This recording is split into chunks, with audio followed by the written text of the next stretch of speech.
அதே போலத்தான் இங்கே ஸ்தோத்திரம் எலேசருக்குள்ளேயும் பலவிதமான போராட்டங்கள் இருந்திருக்கும்.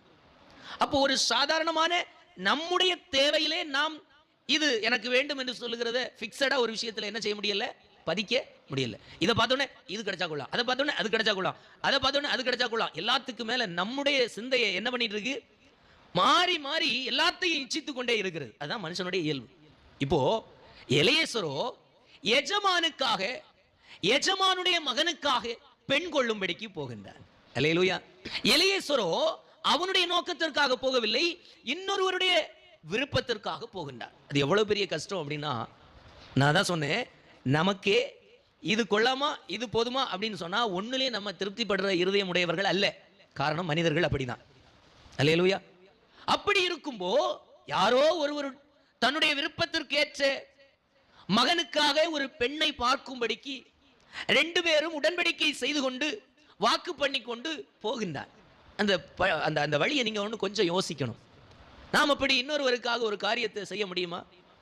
என்னதான் பெஸ்டா கொண்டு வந்து கையில் கொடுத்தாலும் வாங்கி பார்த்துட்டு என்ன சொல்லுவாங்க, இது இப்படி இருந்தால் நல்லா இருக்கும், இது இப்படி இருந்தால் நல்லா இருக்கும், இது இப்படி இருந்தால் கொஞ்சம் இப்படி இருந்திருந்தா நல்லா இருக்கும். இப்படி பலவிதமான கருத்துக்களை சொல்லுகின்ற நிலையில் உள்ள மனிதர்களிடத்தில் நாம் வாசம் பண்ணி கொண்டிருக்கிறோம். அல்லேலூயா.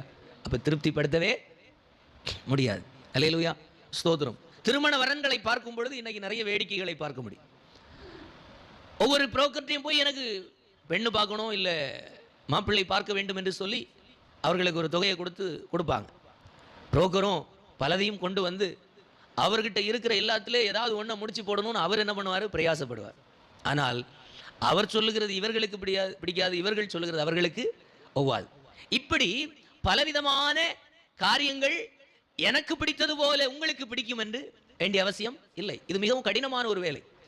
இன்னொருவருக்காக, இன்னொருவருடைய மகனுக்காக அவர் மனதில் இருக்கிறதை போல ஒரு பெண்ணை பார்க்கும்படிக்கு தன்னுடைய வேலைக்காரன், ஆபிரகாமுடைய வேலைக்காரன் எலியேசர் போகின்றார். போகிற வழி எந்த மனுஷனும் திருப்திப்படுத்த முடியாத ஒரு வேலை. அல்லேலூயா.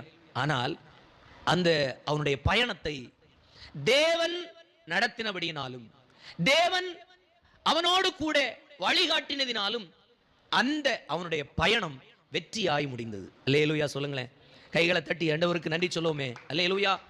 இன்னொருவருடைய பிள்ளையுடைய எதிர்காலத்திற்காக ஒரு பிள்ளையை பார்க்கும்படிக்கு எஜமானுக்கு ஏற்ற விருப்பத்திற்கு ஏற்றபடியே ஒரு குமாரத்தியை பெண் கொள்ளும்படிக்கு அவன் போகின்றான். போகிற வழி எப்படி இருந்திருக்கும் அப்படின்னா, ஸ்தோத்திரம், மிகவும் மன